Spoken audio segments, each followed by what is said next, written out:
Welcome to the Global Archive, a vast storage structure located 800 kilometers north of Norway.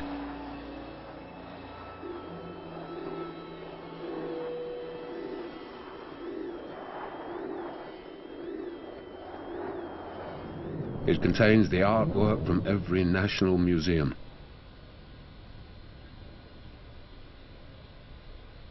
There are pickled animals stacked up 2 by 2. Every film, every book, every scientific report, all stored on banks of servers.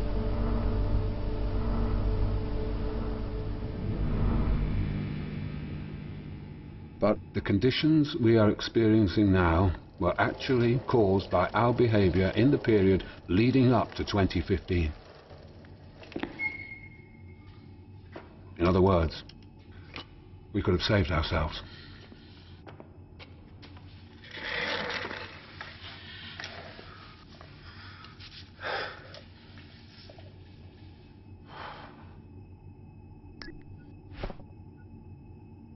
We could have saved ourselves, but we didn't.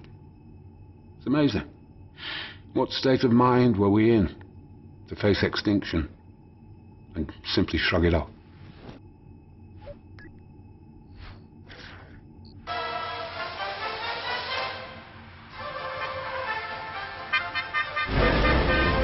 By nature or by history, basically, I was always an introvert. But I guess, you know, the airline business needs a face. Blah, blah, blah, blah, blah. A personality.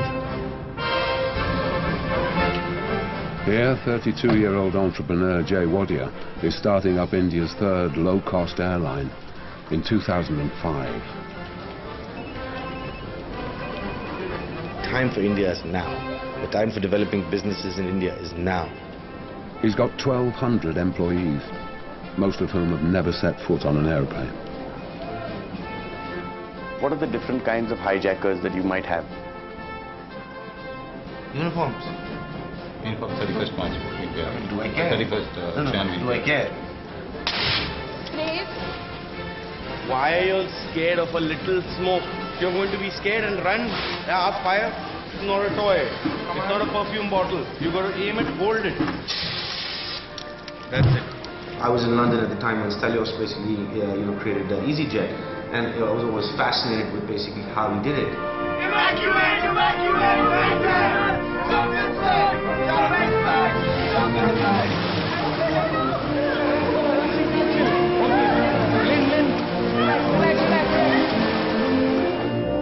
We'd be offering fares from 600 rupees, okay, all the way down to 1 rupee. How many people can afford a 1 rupee fare? I would imagine every single Indian can. Okay, your rickshaw driver can, you know, servants. You know, in the year 2005, I mean, you know, having an elite class who can fly in a country of 1 billion people is ridiculous. Search visible impacts of climate change leading up to 2010.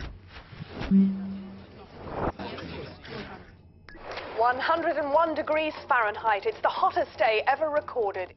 700 people are now feared dead after the strongest ever recorded day's rainfall in India's history. Now it's official, the past year has been the driest in Melbourne's history. The desert is advancing at the phenomenal rate of 3 miles every year. Dozens of Antarctic ice shelves collapsing faster than anyone predicted. 18 countries are underwater and 1.5 million people are affected.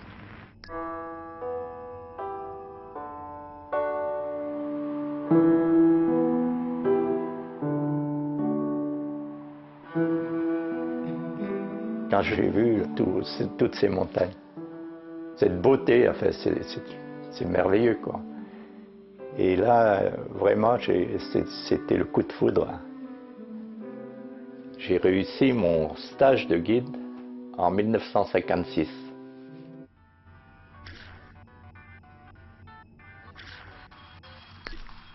Fernand Parot has climbed Europe's highest mountain, Mont Blanc, over 150 times. Here he's guiding a family from England. Bonjour. Bonjour. Je suis Pierre. Ça va, Pierre? Pierre. Bonjour. Oui. Ma femme, Lisa. Bonjour. Enchanté. Enchanté. Déjà, tu me fais la bise, c'est super. Merci. Et vous voulez aller vous promener un peu? Oui, un peu. Vous voulez marcher sur la mer de glace? Non, pas marcher. Seulement seulement. Seulement vu. Mais oui. on peut aller marcher? Oui. Oui? Oui, c'est bon. Ça vous... Oui. Oui.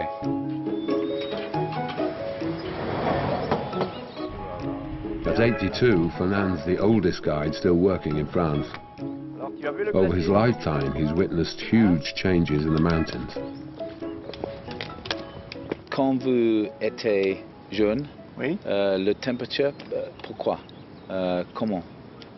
Le temps était comment quand j'étais jeune? Oui. Je pense que l'été, on avait aussi de grands beaux temps, mais jamais aussi chaud que maintenant. Avant, on met les vaches aussi, elles venaient, elles passaient en bordure de glacier et elles allaient là, manger l'herbe là. Oui. Maintenant, c'est bien, manger. À la... Maintenant, fini. Oui. Prends l'échelle. Avant, pas d'échelle. Partir comme ça sur le glacier. On voit très bien, donc il a aussi reculé de 150 mètres depuis 1945. Oui, je pense, hein. Il faudrait voir avec les géologues, mais je crois, d'après les yeux. There's a ladder extension on the bottom here now. Maintenant, cette année, ils ont rajouté la dernière échelle. Donc le glacier, il a fondu de 7 à 10 mètres cette année. Wow. Et là, il va encore fondre avec le beau temps. Incroyable.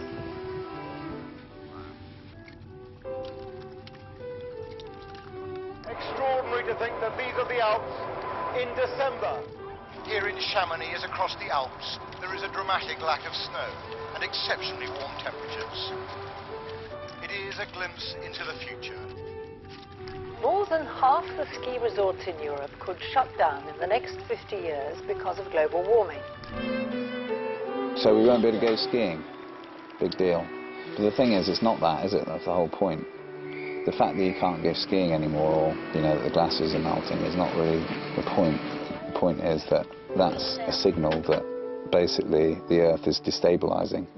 and all the norms that have allowed life to exist as it has done are changing.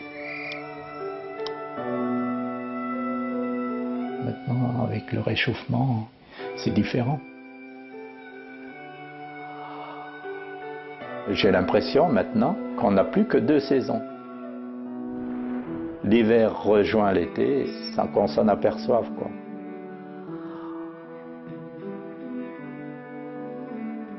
Qu'est-ce qu'il faut faire? Ouais. Je ne sais pas. Je ne sais pas. Les glaciers reculent toujours.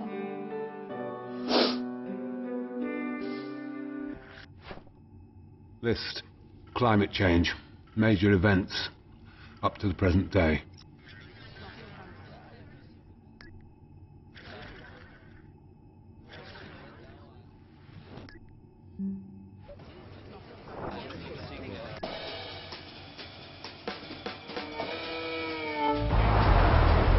This is a couple of days before Katrina struck. Most people are following the evacuation order and getting out of the city. But New Orleans-born Albin Duvernay had no intention of moving. I got up Saturday morning and there was a buzz in the neighborhood. Everybody's running around and I was like, what's up, you know, hurricane's coming. So I checked on the web and sure enough, all of the models had it aiming right for us, bullseye. This is a monster and it's coming. Walked through the house a few times, putting things up. You know, my silk rug from Nepal up on a top shelf and my guitar and, you know, you just do these things, you know. I mean, another way to do that is get all your stuff and go. That's option 1, probably the best option. I didn't grow up in that option. Alvin collected his 84-year-old father and then barricaded the 2 of them inside his house as the hurricane approached. You stare Mother Nature in the eye. Usually she's fairly benign. Then she comes along methodically, ruthlessly, you know, and then she stands toe-to-toe with you and dares you. Dares you. Go ahead, get your best equipment out. Go ahead, do it. Let's dance.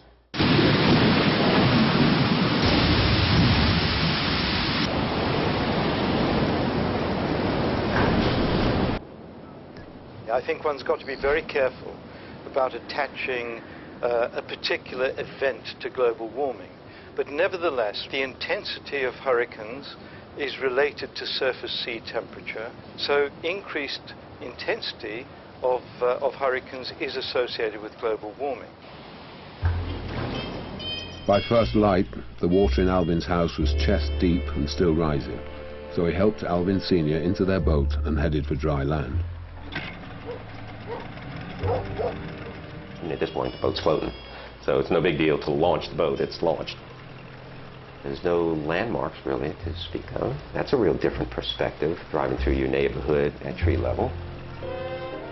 Then, all of a sudden, you realize there's a lot of people who stayed behind.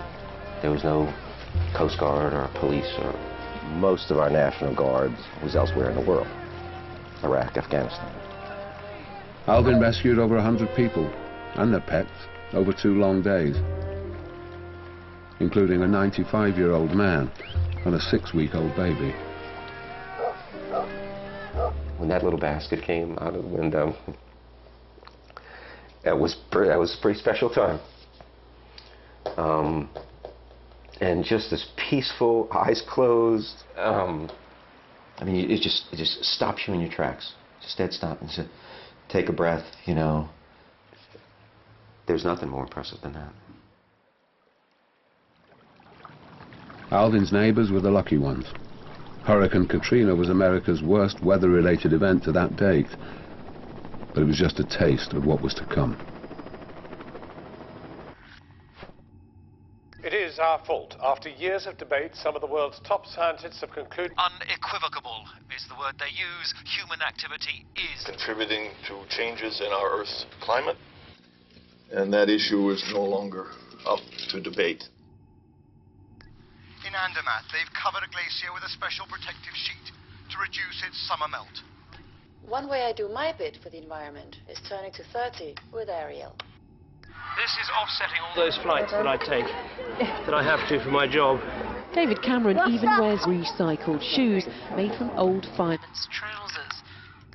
Despite all of the efforts to control pollution and its effects on our climate, the level of greenhouse gas emissions has reached a record high and shows no signs of being reversed. Despite the Kyoto Treaty and all the talk of reducing emissions of carbon dioxide, levels of this key greenhouse gas are rising faster than ever.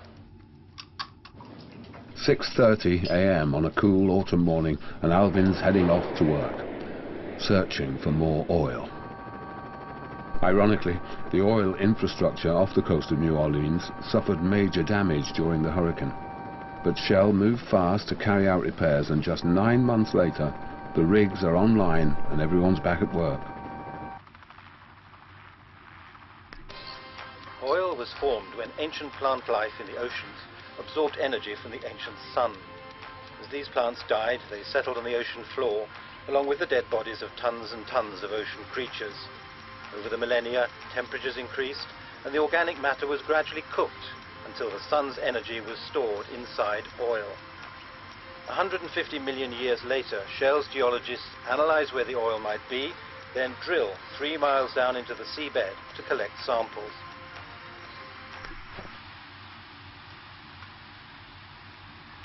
Here you go, Al. Here's your stuff. Thank you, brother. We get the samples and analyze them for the fossil contents, the microscopic fossils. And it's just another geoscientific tool in order to improve your possibility of finding oil. In my opinion, probably arrogantly so, but it's pretty high calling actually to try to do that, to try to figure out or maybe take apart time itself. Go back a few thousand years, and the energy available to grow our crops or feed animals was limited by the daily sunlight falling on the earth. But now, we gorge ourselves on hundreds of years' worth of sunlight every single year. Every part of modern life is now literally made of oil, from CDs and plastic bags, to medicine and computers, from clothes and carpets, to hair gel and cell phones. It's a fantastically useful substance. Then there's our food. Each calorie we eat uses about 80 oil calories to produce, package, refrigerate, and transport. And fossil fuel-produced fertilizers now feed about 2 billion people who could not otherwise stay alive. It would be wise for humanity to use the remaining oil to build a new society which could run without it. But we are instead indiscriminately burning tens of millions of barrels every day. It'll all be gone in about 40 years, leaving pretty much none for future generations. All right, guys, push it back! And then you see it, and you smell it, and it's greasy and ugly and smells so much like money. It's just beautiful, 13 billion pounds in 2005. That's £1.5 million an hour, 400 pounds a second. And a hefty chunk of those profits came from here, Nigeria, where most of the population lives on less than $1 a day.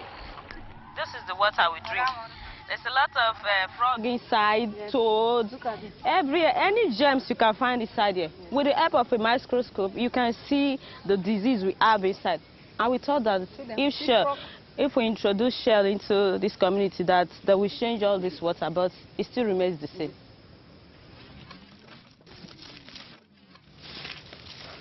These are health center. 22-year-old Layefa Malin has an ambition to train as a doctor and then work in her home village, Kokojabane, where Shell started building this medical center. So it has been like this for 3 years now. But we are still pleading that they should come and finish it. Like hundreds of other community projects across the Niger Delta, construction has been abandoned. Shell maintains that's because of the risk of kidnapping. 13% of the oil revenue is supposed to be spent on community development. But the local people's share is almost all lost to the corrupt political system. So despite being in the most profitable oil region in West Africa, Layefa's village has no health service, no secondary school, no electricity, and no drinking water. I think in 2004, a lot of people died. A lot. I think it's up to 20 persons. Children mostly. Even my My mother's child, that's my sister. She even died of cholera. I think the death of my sister motivated me a lot to become a good medical doctor, not just a doctor, a good one. The water is what gave me the typhoid fever. You know, it took a lot of money to become a medical student. I need to pay for my accommodation and other things. And I'm going to put on nice clothes. That means I will start the fishing from this year to maybe 4 years' time. Put your paddle that way. This way. Then, yes, like, no.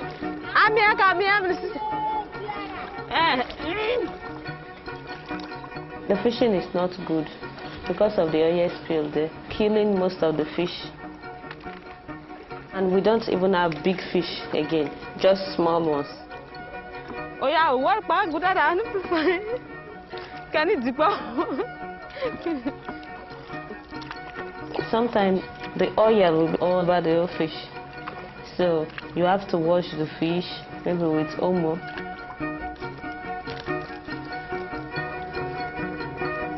They're talking in the news that we have produced 1,000 or 1 million barrels of oil today. But instead of we being rich, we are getting more poor. Layefa is describing a phenomenon known as the resource curse. Paradoxically, finding oil usually increases a country's poverty, as the oil wealth is concentrated in the hands of a few, so the agriculture, education and health system of the country become neglected and often collapse. The local people's health problems are compounded by gas flares, burning night and day throughout the Niger Delta. Asthma, bronchitis, skin diseases and cancer have all been linked. That gas is found alongside oil, but as it's dangerous to transport, it can't easily be sold to overseas markets. It could be used for cooking and heating within Nigeria, but building the infrastructure is expensive, so the oil companies just burn it off. The flares emit about 70 million tons of carbon dioxide every year, more than the annual emissions from 10 million British homes. Because they have money and they have strong companies, they just do whatever they like. Why are American cities designed so it's almost impossible not to have a car? Why were 100 railways in cities like New York, Philadelphia, and Los Angeles bought up and then deliberately destroyed? Why did the electric car get scrapped? Why were we, along with Australia, the only two countries not to sign the original Kyoto Climate Treaty? Why was an oil company lobbyist allowed to change official government reports on global warming? Why was the same PR firm employed by the tobacco industry to persuade the public that smoking is healthy, then employed by the oil industry to convince us there was still doubt about climate change?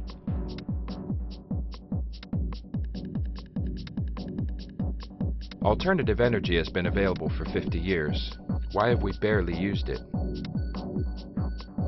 Why were solar panels taken off the White House? Because, right from the early days of the industry, the oil men and their obscene profits have had an unhealthy influence on the people running our country. And now, they are the people running our country. And they're providing the cash, too. Oil business isn't just in bed with the government, it is the government.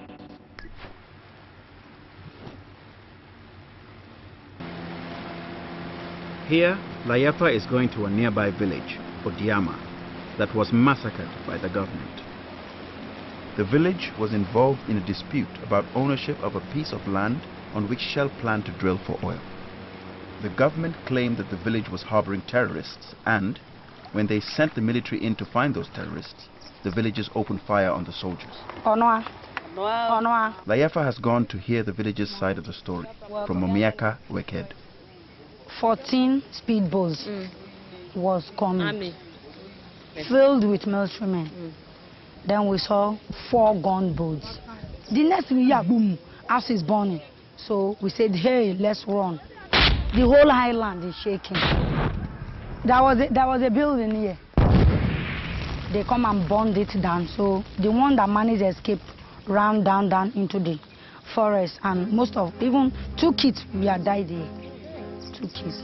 So you stayed? I stayed 2 weeks in this forest. Yes.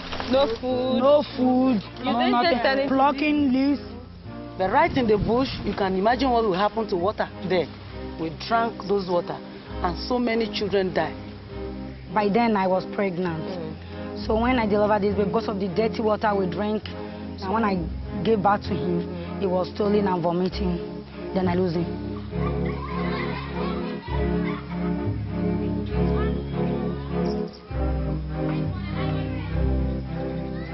Amnesty International investigated the massacre and concluded that, although the government was responsible for the killings, Shell Nigeria should have made sure that their activities did not contribute to the conflict. Those ones that stayed, they gathered them up, beat them up, raped some of our girls. This was my grandfather's compound. He was living with his family. They burned down his compound, killed him. They burnt him? They shoot him. They shoot him? Yes. Those little children that was lying in our houses, they burned them off. Even the old men and women, the ones that are blind, they burned them off.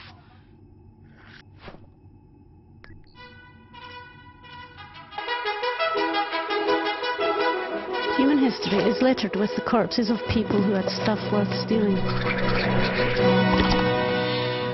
Animals. Water.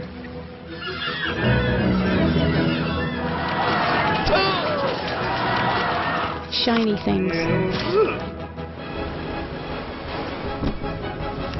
Fertile land.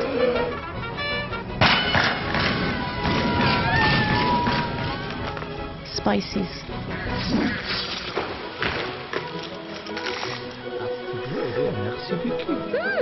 Nutmeg slice.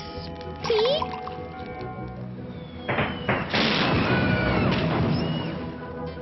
But when it came to stuff worth pinching, one continent had it all. Ivory, copper, cotton, rubber, wood, tin, gold, diamonds, and people. As cheap energy, slaves were unbeatable until a less troublesome energy source was discovered and a new era began. Human numbers increased 5 times over, and with each person wanting more and more stuff, oil became the resource worth fighting for all around the world.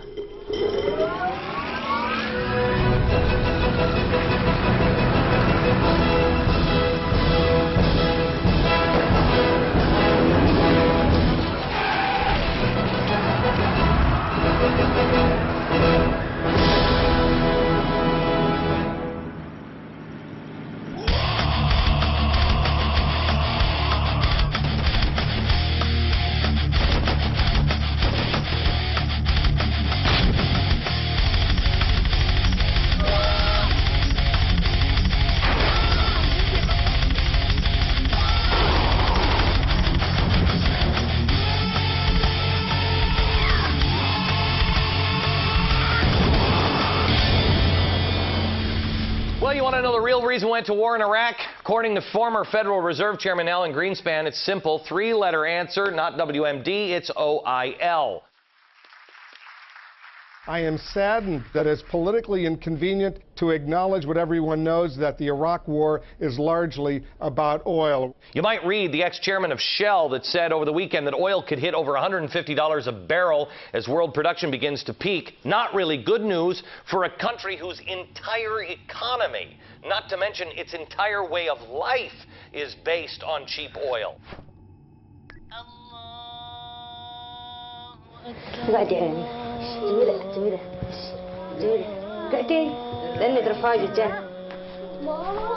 زينة عمود الحرب زينة رجعنا أنا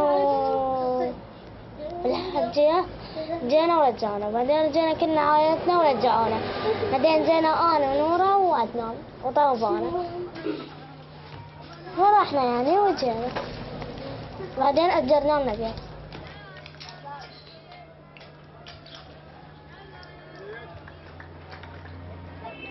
كنا عند مطي نركب نلعب مع ركبنا بنلعب مع فوقيه بنصعد ضلوا بروح مع نركب بس من طبة أمريكا يعني ما بنصدق يعني من طبة أمريكا بالليل احنا هربنا بخاف من عكس زي ما كنت منه قام مشطه والله جينا الصبح لقينا مفتوح. أبوي أحسن كان متواعد بالعراق كلياته كان بيروح الفجر الصبح بيروح يصلي بالجامع ويجي هسه قام من طبة أمريكا قام ما في هوب قام مسطوه وقتلوه الصبح كان الصبح مقتول.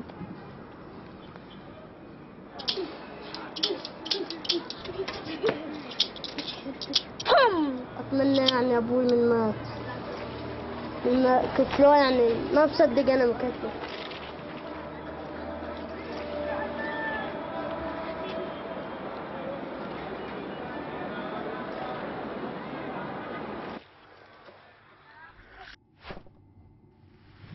Throughout our history, the deal was we left the world in a better place than we found it. That was progress. The wheel, the rule of law, penicillin. It was our covenant to our children and grandchildren.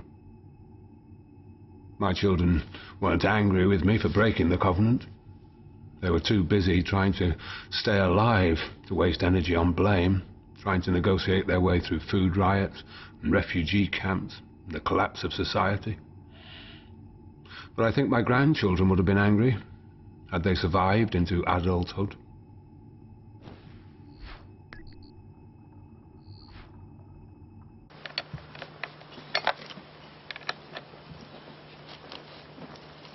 Salut papy. Bonjour Jean. Bonjour Jean. Des bisous. Papy. Gros bisous. Hein, ça va? Ouais. Qu'est-ce que tu as fait? Le problème, c'est nous qui l'avons fait. Toujours évolution, évolution, évolution. On demande toujours de plus en plus à la planète. Bientôt. Regarde là, là, des traces de chevreuil. Mes parents ont vu les avions, la voiture arriver. Hein. Maintenant, les jeunes, ils ont leur voiture pour aller à l'école bientôt. Ils sont plus évolués que nous parce qu'ils ont beaucoup plus de choses, ils voient beaucoup plus de choses que nous à la télévision, mais c'est pas dit qu'ils soient plus heureux.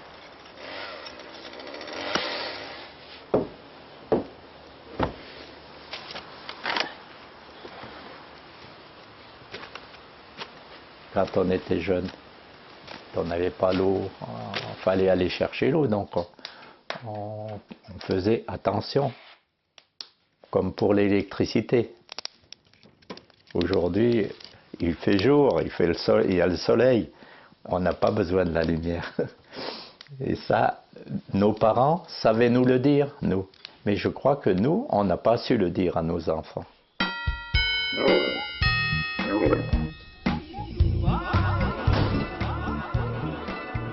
Skiing in the desert. Heating the air, lighting empty offices. Energy is so ridiculously cheap, it makes perfect economic sense to just put it away. China is the new bad guy, because they are building a new power station every 4 days. But a quarter of that energy makes stuff for us. Western companies pay Chinese workers crap wages to make crap plastic toys, then ship them to Europe and wrap them in more plastic. Punters drive to the out-of-town megastore in their gas guzzlers. Plastic toy in plastic box goes into plastic bag. 2 days later, toy is broken and back it goes to a Chinese landfill where it stays for about 50,000 years. Water from the bottle's much better than the tap. Oh, water from the bottle's much better than the tap. Help giving life enhancing drinks in spring. 800 times more energy wasted and 10,000 times more expensive for you. It's a tricky decision.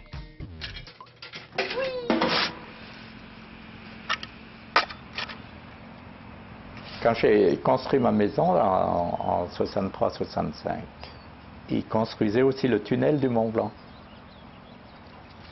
Ben, on ne s'en est pas aperçu tout de suite et on s'est laissé envahir par les voitures et après les camions. Au début, ça passait quelques camions, mais maintenant ils ont élargi la route, elle est à 4 voies. Il y avait 4000, 5000 camions qui passaient par jour. Une pomme de terre, 2 pommes de terre. 3, 4, 5, 6. Fini. La plupart, ils viennent du nord avec des pommes de terre. Et ça passe le tunnel, elles vont se faire laver en Italie, même au fond de l'Italie. Et elles reviennent après, mais en purée, quoi. Et le lait, ils le transportent pour faire les yaourts. Et après, ils reviennent. C'est fou, quoi. Fou.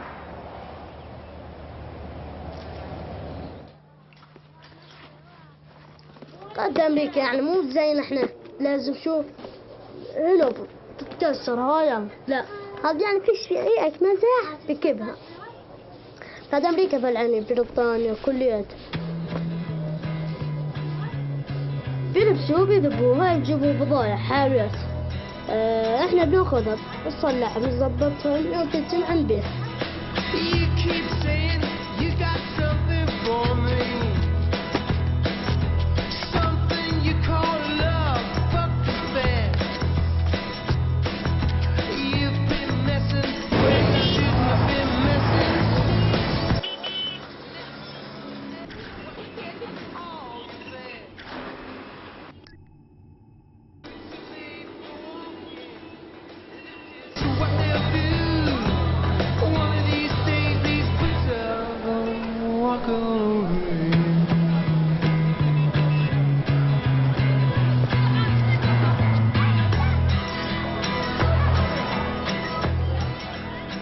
أخوي مالك أكبر مني صار قطو إجت الطيارة عبالهم القوم كان لابس أواعي سود ولايلون بلاستيك كبت النار ما تذبوله كبت النار احترق إلى واحد اللي لزق بهدومه خلى عنه جينا شوية شوية أول شي كان يعبرونا أخوي مالك كان شو قام يرجعون بيه خطوا له مدى 8 مرات رجعوه.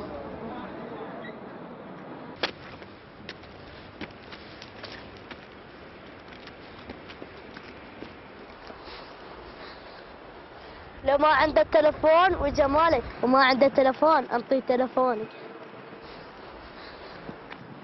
خليه يصلح كنادري انت الجمعة بيبي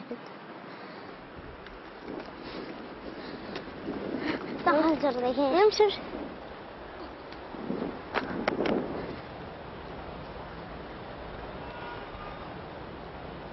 ديش اشوف الامريكان انا بعيني انا قرأتهم والله عشان قلت لهم ابوي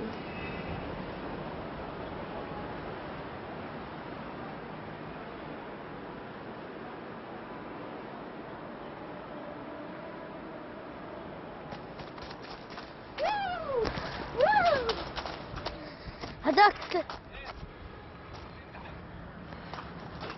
بس انزل هي جزيرة انتصلوا 00745 الجزيرة طلعوا هون عندكم بتربحوا 4 سيارات همار و4 سيارات جيم. Lots of ideas have tried to take over the world, but there's only one winner. 3,000 adverts bombard us every day, telling us we'll be happier, more attractive and with better skin if only we buy their products. Together, they create within us an insatiable desire to buy more and more stuff. Americans have been advertised at longest, and they now each consume twice as much energy as a European, 9 times more than a Chinese person, 15 times more than an Indian, and 50 times more than someone from Kenya. If all 6.5 billion people here on Earth consumed like Europeans or Japanese, we'd need 2 more planets worth of resources. If everyone consumed like Americans, Australians and Canadians, we'd need another 4. And in 2040 or so, when there's about 9 billion of us, we'll need 2 more again. Capitalism's only goal is ever-expanding growth. But ever-expanding growth on just the one not-expanding planet is impossible. The current economic system is disastrous, not just for the planet, but for most people too. 400 years of capitalism has allowed the richest 1% to take 40% for themselves, leaving just 1% for the poorest half. But anyone wanting to live differently is thwarted at every turn. With profit the only measuring stick, destroying the planet is written into the system, and runaway climate change is a not very surprising result.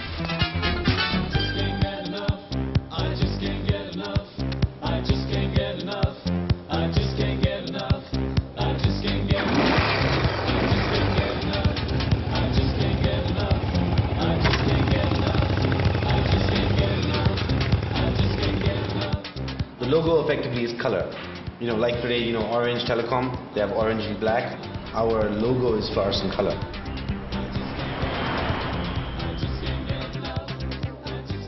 Everything changes in the economy the minute you have an airline moving in, because people can basically do business a lot faster. If businesses grow a lot faster, people have more disposable income. Then, you know, consumerism sets in. And, you know, where the verge where basic consumerism is setting in. It's moving a lot like America.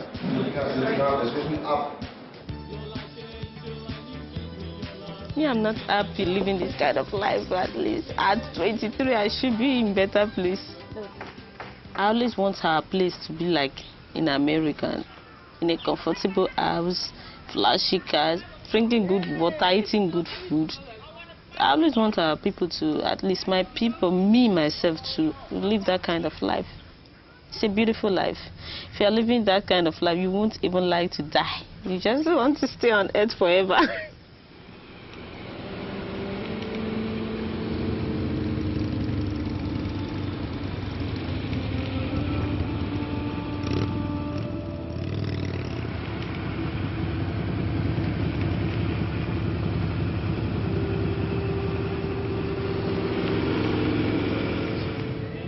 Glide slope. Glide slope. Here Jay travels to Airbus headquarters in France, as they'll be supplying him with 26 planes in his first 3 years. We have only 200 aircraft commercially flying in India. China has 800. So ultimately, you know, we have a very long way to go. Playing catch up with China or catch up with Europe or, you know, say America, one airline, Southwest, have 417 aircraft. That's double the amount of aircraft we have as a country. So this is not, of course, your final design choice, but... You know, one simple sentence for me summarizes it all. Things can only get better.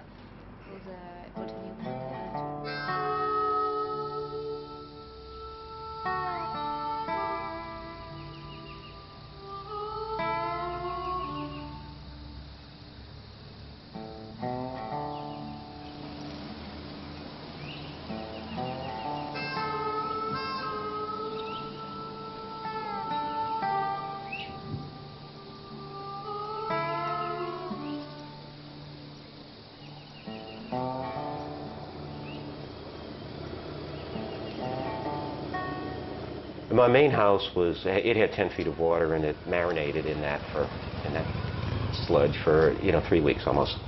So the current state of my house, it has been demolished. It's a flat piece of property waiting for another house to go on that. I lost everything. Everything that I owned. I mean, everything from family heirlooms to the paper towels sitting on your kitchen counter. And everything in between. It goes on and on.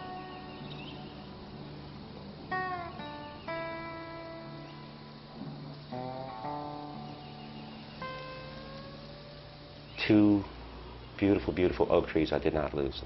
Local indigenous Quercus virginianus live oaks, that sprawl all over the place. Beautiful, beautiful thing. That's what I have left. 2 oak trees and an empty lot.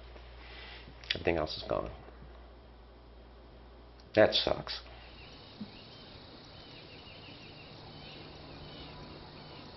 losing everything you have, it's so overwhelming, and the grief that comes with that is just, it's profound.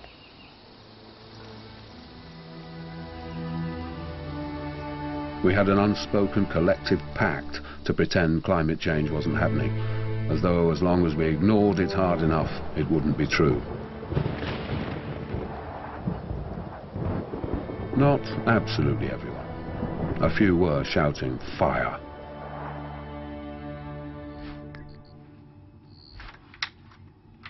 Hello, come on in.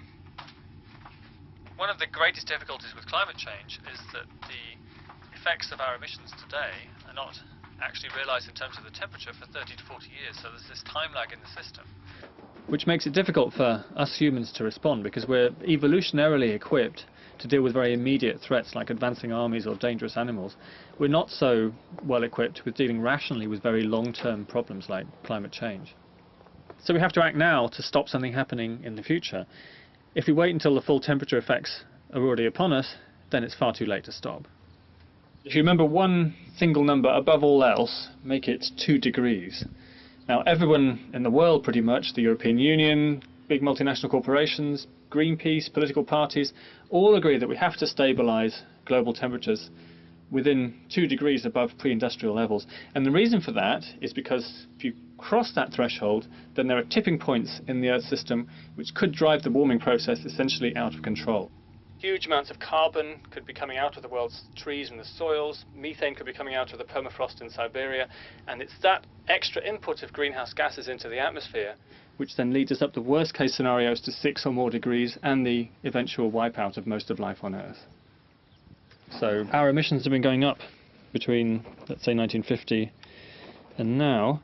They need to level out, stabilise, and then decline just as rapidly to sustainable levels, about an 80% cut by 2050. But crucially, to keep the temperature rise within 2 degrees, this point of stabilisation needs to be at around 2015. So that means really the timeline we've got, ticking clock, is that we have to stabilise global emissions within just 7 years from now, as we speak, 2008. And the scale of this task to achieve a transformation to a low-carbon economy for the entirety of human civilization is obviously it's a huge, monumental task, probably the greatest that humanity's ever faced.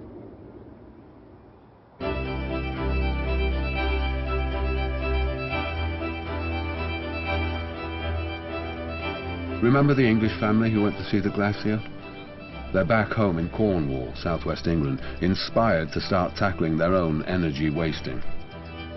It says that the average individual in the UK is responsible for emitting 10 tonnes of greenhouse gas a year. They're calculating exactly how much climate change gases their family currently produces and how it can be reduced. Yeah, but that's the average individual. There are 5 of us here. Ah. Whichever way you look at it, this isn't good.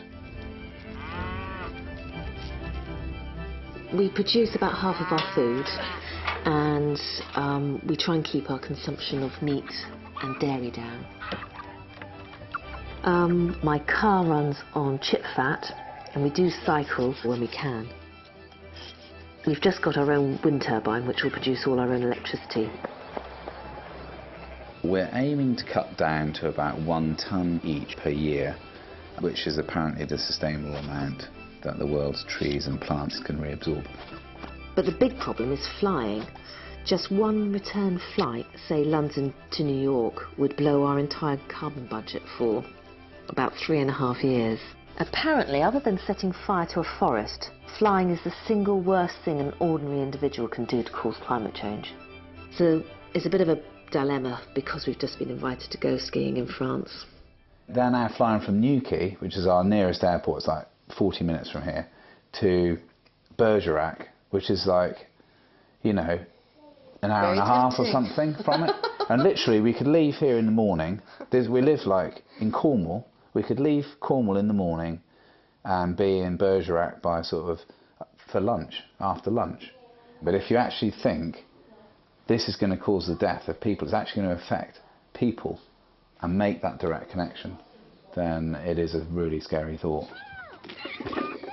Obviously, us not flying to France or not flying wherever is hardly going to solve the problem. But it's down to what you think is the correct thing to do. Because everyone else is doing it, and that's not a good reason to do anything. You have to look at the terrible things in our history that everyone regrets now. Massacres, the Holocaust, etc. And a lot of that was just going along with what was the predominant thinking at the time. I'm almost jealous of the time 5-10 years ago when I could just jump on a plane with impunity. I didn't even think about it. It was just blissful. There's no moral dilemma there whatsoever. Needless to say, they didn't take that flight.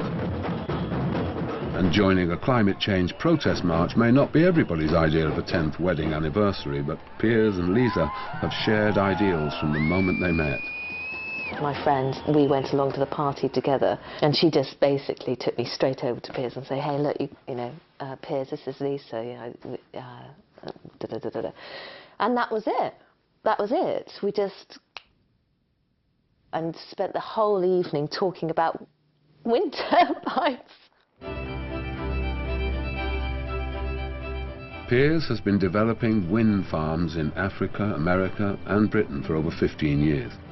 But he knows that they will only help solve the climate crisis as a small part of a total reordering of Western society. And there's still this idea that somehow we have to find the solution, the silver bullet. No single renewable source is going to be the solution, absolutely not. And Piers doesn't think much of the other option, whereby everyone crosses their fingers and hopes that a miracle technology will be invented in time. I'm not saying we shouldn't be developing other stuff, absolutely, we should be. We should be throwing everything at it. But you've got to make use of what's available now. And in the UK, we've got a great wind resource. We just got to bite the bullet and go for it. Piers has proposed a new wind farm at Airfield Farm in Bedfordshire, central England. He could have 15 turbines installed and generating 30 megawatts of electricity within a year. Sorry. Well, we're the leaders of the revolution, aren't we? That's it. Outrage faces. Edward, I've lost your face again. Sorry, chap. You can just cut. That's it. Yeah, good man. Right, okay. Well, the protest balloon is now going up, but while that's happening, I'll just explain where we are. This is the site of an old World War II bomber base. Phone. We all have a thumbs down as well. UK-wide surveys point to about 70 to 80% in favour of wind farms as a concept. The difficulty is when you've got one on your own doorstep, and then it's the sort of not in my backyard syndrome. Jim, what's the problem? Well, the problem really is that this is one of the least windy sites in the country. I hope it's not going to get too windy tomorrow and it wraps itself around the church. Well, I live in Coddington and we're going to be absolutely surrounded by these high masts and they're going to obliterate the view.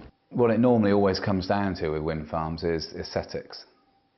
Everything else is basically put together to try and back up the ultimate thing, and the ultimate thing is they don't want it to spoil their view. But I'm a bit concerned about the low-level noise as well.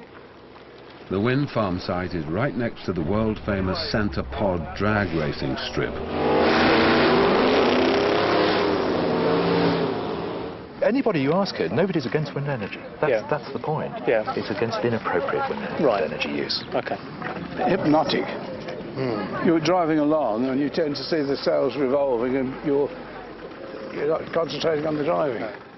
Ernie Braddock will benefit financially having turbines on his farm, but now he's in conflict with his neighbour, Victoria Reeves.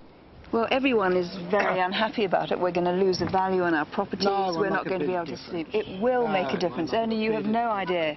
Believe me. According to Victoria, they stopped a wind farm up in Scotland on their other estate in Scotland back in the mid-90s, and that was a great victory. It can't rely on the wind. It can only deliver... It's only an additive. It means an additive. It means Do you mean additional? Yes, it is additional. It prolongs the resources, put it that way. No, Ernie, it doesn't. Oh, it's got to. It does nothing of the sort. Got to. Believe me. It's got to. It's an emotional campaign. It's about fear, mostly based on complete bollocks, frankly.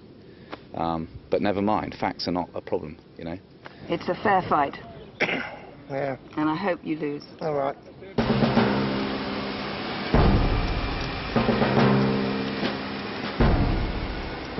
This is August 2005, just after Mumbai's worst ever floods, and a couple of months before Jay's first flight.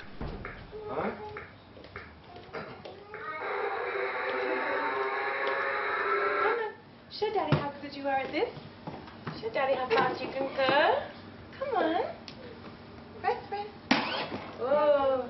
Normal pushing is battery operated. So I can't see an issue there. Secondly, Grandpa. And Jay has descended from one of India's richest and most powerful business dynasties. They've pioneered everything from shipbuilding in the 18th century to internet services in the 21st.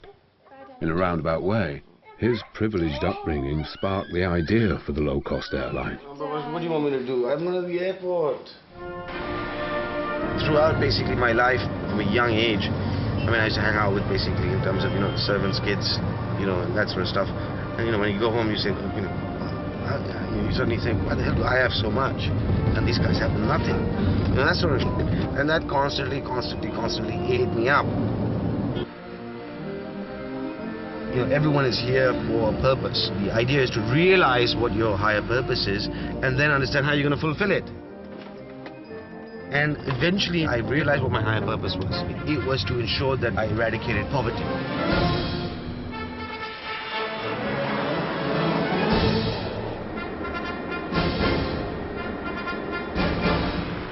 Jay volunteers at a charity which helps villagers lift themselves out of poverty. But even by private jet and jeep, it's a 5-hour, 900-kilometer journey. Hiring a private jet basically in terms of cost as much as a village does, you know, to take a village from below the poverty and put it above the poverty. So effectively in terms of it defeats the purpose. And therefore I decided to, you know, try the trains. From Bombay it takes about 26 hours. I said to myself, wow, this is just incredible. You know, people pay good money and still have to basically put up with this rubbish. 15 million people travel by train in India every single day. Jay's dream is to get them all off the trains and into the skies. We're not at war at the moment. It's not a war. But if people actually recognise the full implications of what's in store for us, they would be treating it like a war.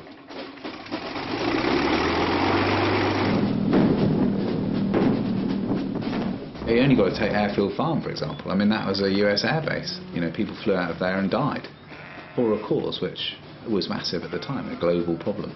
And we have ourselves now a real global problem that needs that kind of level of commitment.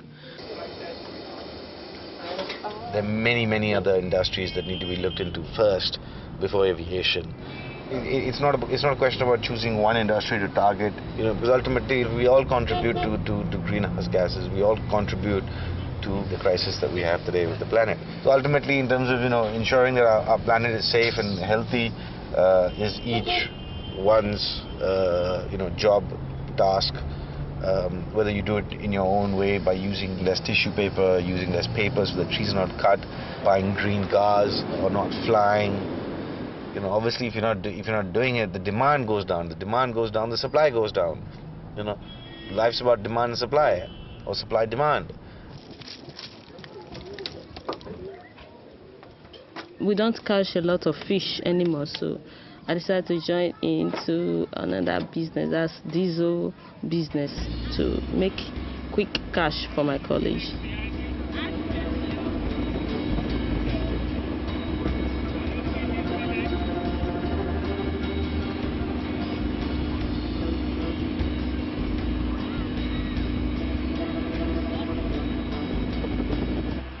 Right now, because of the fuel scarcity, most of the filling stations have all shut down, just closed because there's nothing to sell. So people get from the black market. I buy diesel every Thursday. I sell them to one Mrs. Rebecca. She sells it to her customers. I don't really know. I don't want to know about them, but I know she sells them to her customers.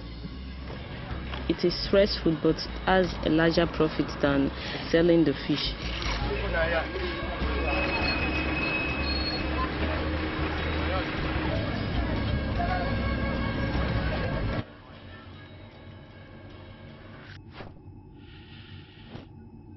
strange, watching these film fragments.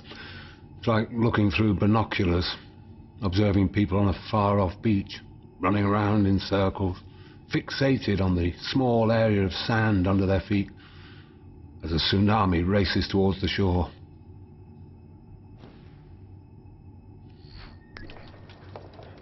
Rickety girl.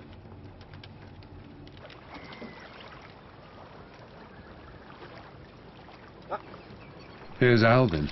He's just taken early retirement after 30 years on an oil industry salary and is planning to spend his later years outside enjoying nature. Oh, certainly I'm an ecologist and an environmentalist. I really don't have a problem squaring that, working for an oil company that I feel has done a pretty good job in being environmentally friendly. When I started working in the oil industry in about the mid-70s, it was a clear path for me as a scientist coming out of college. And I didn't know the detail of what goes on in the industry, the goods and the bad. But indeed, every industry has that, the goods and the bad. Would I do it again? Knowing what I know now, of course I would do it again. I mean, you need to work, you need to do something.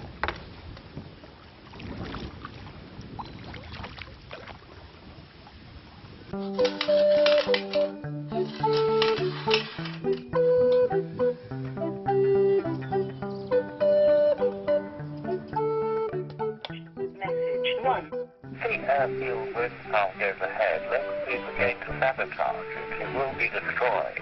It will not provide electricity into the grid. Okay? Direct action will prevent it. Okay? So that's the end of that, isn't it? We will make sure that it is completely destroyed. The worst example I've had is an old lady came up to me in a public exhibition and gave me a cutting from a newspaper with a picture of a guy being shot. Local anti-campaigns are one of the key factors stopping about 80% of the proposed wind energy projects in Britain. Had they all been built, 10% of our electricity would have been non-polluting. And how the heck are we meant to persuade people like India and China that they should develop in a more sustainable way when we're not prepared to even accept, you know, the old wind farm in the landscape? So how's it going? All right, yes. Not too much trouble? Not really, no. Nobody's punched me up yet anyway. Good. Piers has come back to Ernie's farm with a plan to make the turbines less visible, trying to kick-start the planning process that the anti-campaign has now held up for 18 months. Another 18 months of climate change, another 18 months where I've been able to do nothing about it. Yeah, I feel really, really off with it. I mean, it's, you know, you must be feeling the same as me. It's just, I mean, how long have we got? Piers' compromise reduces the number of turbines from 15 down to 9. This is still the equivalent electrical power for 11,000 homes. Yeah. So it's still, there's still a lot of power. Exactly the opposite is happening to the very thing that needs to happen. These things need to be speeded up, and actually they're getting slowed down. Plenty of politicians are talking about it, but when it comes down to it, it's just not happening. It's just not happening, folks. Governments will only go as far as the population demands, and that means mass protest on an unprecedented scale. Direct action like this is essential if you're going to turn an issue round in a short period of time. We've found that many, many times in the past, from the suffragettes onwards.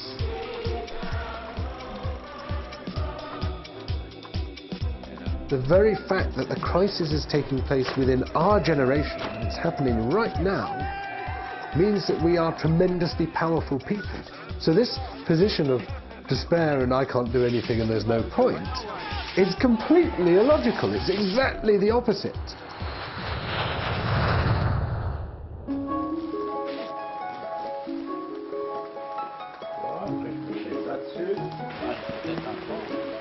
À un moment, ils ont pensé aussi doubler le tunnel.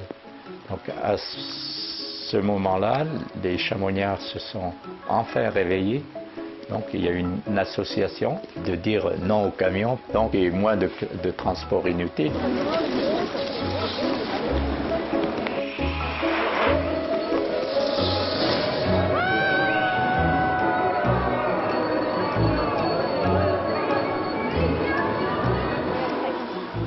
Il y a toute une équipe qui se bat vraiment, mais on n'est pas assez nombreux. Et je ne sais pas si on aura autant de force pour faire reculer ce lobby routier. Les gouvernements, à l'Europe et tout ça, c'est des personnes intelligentes. Mais il faut aussi qu'elles fassent du travail et qu'elles ne pensent pas qu'à la réélection. There's no shortage of gray matter in this species. We can do some amazing things. But I don't think we've been very smart about how we use our resources, how we quite literally burn up something as beautiful and useful as oil. Literally burn it up. That's it. It's gone. It's done. I think most people were becoming disenchanted by this point. We'd stopped believing that this was the golden era of human civilization and started questioning our collective values. All I can hope is incredible disasters like Katrina and the horrible wars and whatnot that are going on around the world will snap us out of it. I'd like to see us heading in the right direction for the good of mankind. I still believe in chasing dreams.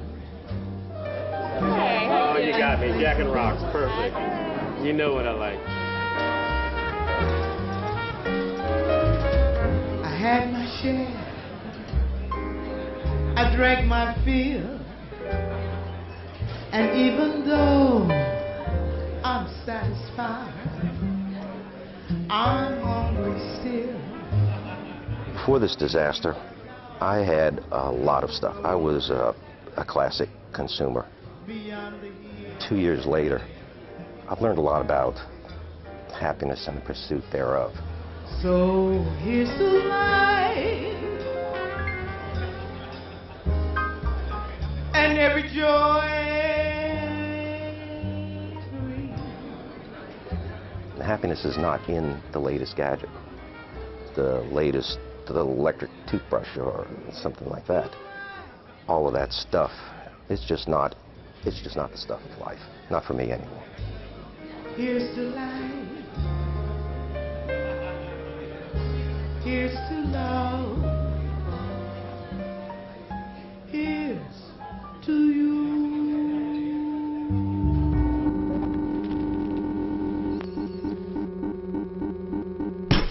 Come on, stupid dumb shit.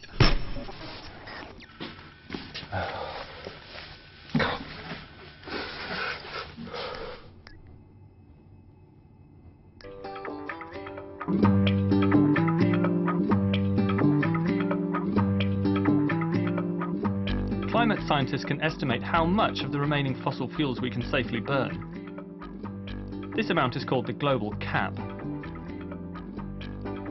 Under this proposal, the world's governments would make a binding international agreement detailing how to distribute the global cap. The earlier the start date, the greater the chance of not triggering runaway climate change. The total global emissions for the first year, say 2012, will be set at their current level. Every year following they'd shrink until, by about 2065, they're almost zero. Initially, each country would be allocated an emissions quota according to how much they currently consume. But this would change over time. America would slash its emissions 90% from its current over-consuming position. Europe too would decrease massively, as would China.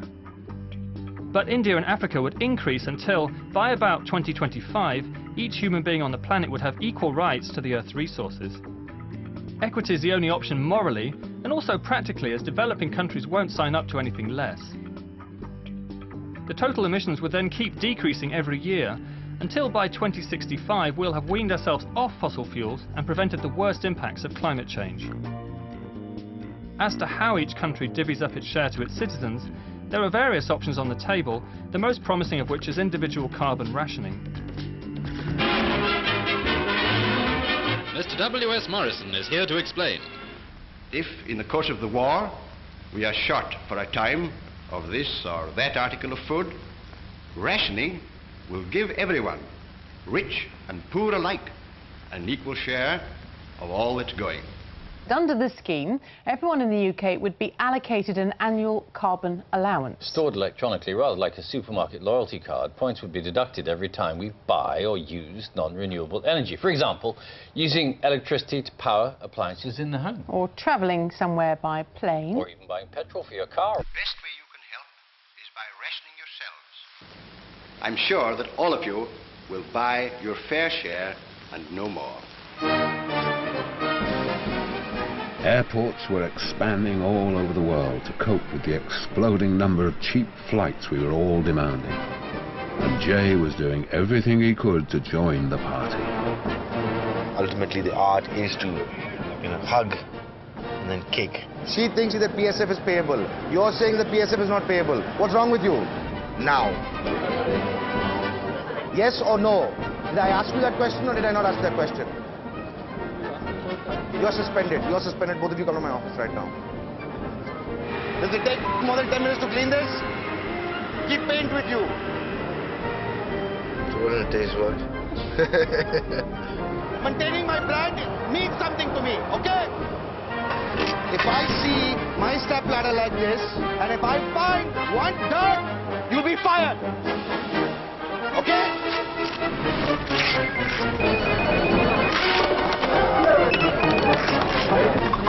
Now!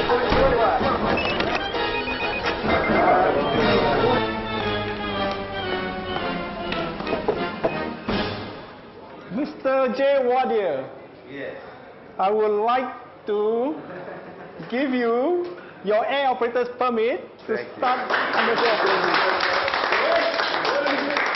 You have an airline now. June the 11th, 2007, in a hotel room in Bedford, Piers is polishing his speech for tonight's showdown with the local planning committee. This committee can approve this application. If you do, you will show courage and leadership. He has just 6 minutes to convince them to approve his wind farm. I'm absolutely confident that if you approve this project, you'll look back on the decision and say, thank goodness we said yes. But the committee rejected Piers's application, saying that his wind farm would be conspicuous and out of place in the Bedfordshire landscape, that it would decrease enjoyment of nearby footpaths and negatively impact a listed building and an ancient monument. In other words, it would spoil the view. Well, we're delighted that it's been refused, yes. Well, it's a wonderful result. It just shows if you work hard, if you look at all the facts, if you do it fair and with balance, you can get a good outcome. 10 against and 1 in favour. Might have even been 11 against and 1 in favour. But there was only one guy that actually voted in favour of it. Cheers, mate.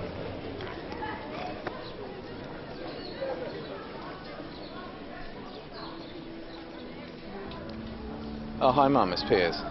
I think it was 10 to 1 or 11 to 1 against. Yeah, just waste of time, basically.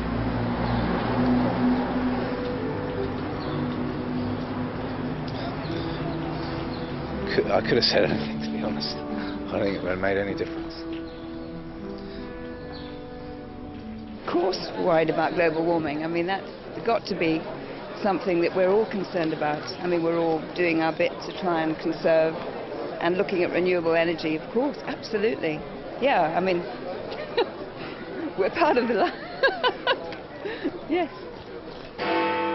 And it is global warming. For the first time, scientists confirm the link between climate change and our awful weather. Emergency services scrambled to Bedford's swollen. As the floodwaters finally worked their way along the Great Ouse, other parts of Bedfordshire didn't escape either. We've lived up here for over 40 years and we've never, ever had anything like this. 80,000 fatalities in Burma today after Cyclone Nergis. Drought emergency across Western Europe with drinking water strictly rationed in Holland, France. Forest fires which are still sweeping across Spain. £30 billion, a price worth paying for motorists' right to drive, said Lord Clarkson of Silver. Good news for the UK wine industry, especially. The latest is that New Orleans will not be rebuilt a third time. Louisiana Less than the total destruction of India's dams would end Pakistan's drinking water crisis. As US President Chelsea Clinton refuses Africa's Potential sales of air conditioning units in India. thousands as San Francisco's extraordinary heat wave continues into Los Now Angeles. we're seeing extreme weather events somewhere on the planet every single day. Estimated 35 million Chinese refugees. Skiing in the Alps is over. The new Channel 4 documentary asks, is global warming really happening or are natural... 61 degrees centigrade, the highest land temperature. More than 100 million people are homeless tonight as Bangladesh... methane emissions from Siberia. The last Indonesian tree fell. But biofuel prices aren't... The European Union today permanently closed all of its borders. And roadside verges must be reserved for food production. London is underwater again as last night's 30-foot storm surge overcame the Thames barrier. New Zealand has also now closed its borders, leaving 22 million Australians. Reports coming in that the North Sea is boiling. 100 million refugees from Middle East and continental Europe are all heading north. Species are now extinct, scientists estimate, and ecosystems are collapsing across the planet. Past 2 degrees. We cannot now stop runaway climate change. There are simply too many people to feed in Ireland's remaining farmland. Suicide rates increasing 800%. The Amazon rainforest is still burning. And anyone who cannot bear to eat their own cats and dogs. Entering the 8th World Food Crisis. World temperatures today passing 4 degrees. Launch retaliatory nuclear strike on the desert. Across the entire continent.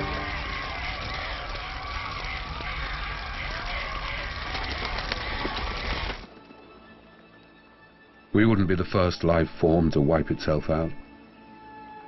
But what would be unique about us is that we did it knowingly. I mean, what does that say about us? The question I've been asking is, why didn't we save ourselves when we had the chance? Is the answer because, on some level, we weren't sure if we were worth saving?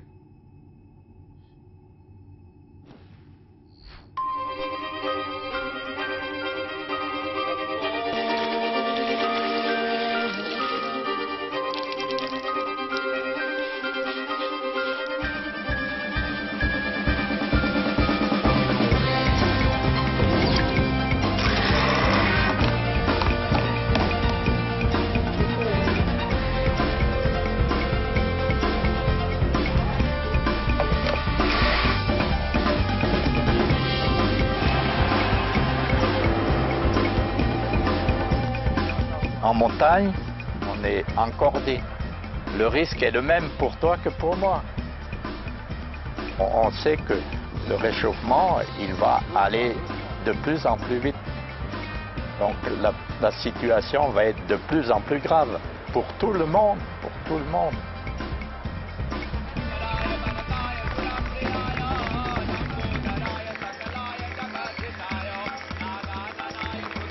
Please proceed near the aircraft and take care of your responsibilities.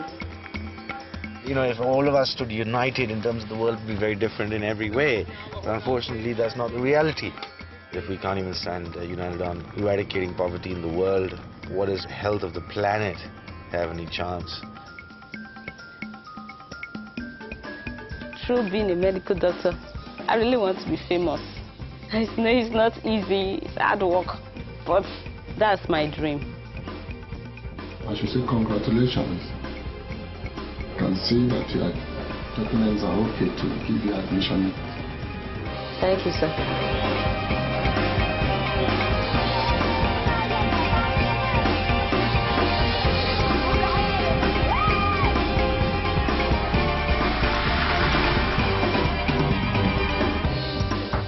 In my opinion, our use or misuse of resources the last 100 years or so, I'd probably rename that age something like the age of ignorance, the age of stupid.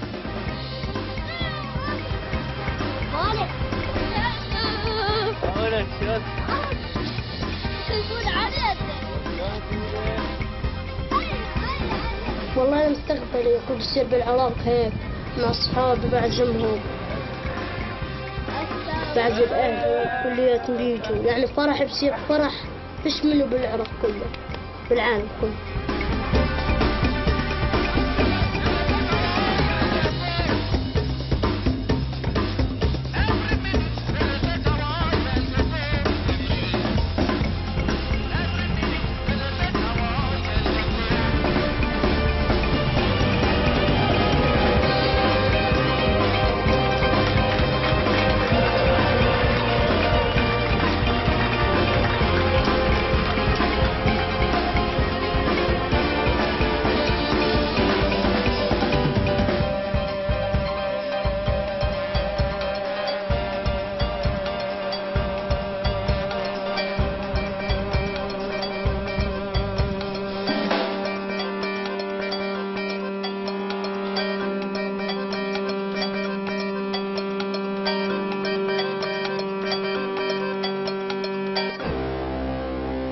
Je pense que toutes les personnes en l'avenir, ils nous feront aussi peut-être le reproche de ne pas avoir pensé à préserver toute cette nature.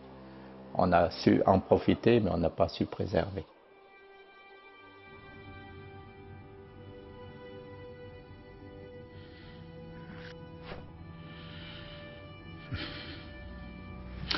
I just find it surprising that after so much effort, the final act of our existence should be suicide. So why did I build this archive? It's a cautionary tale. Not for us. Too late for us. But for, well, for whoever, whatever, eventually finds this recording.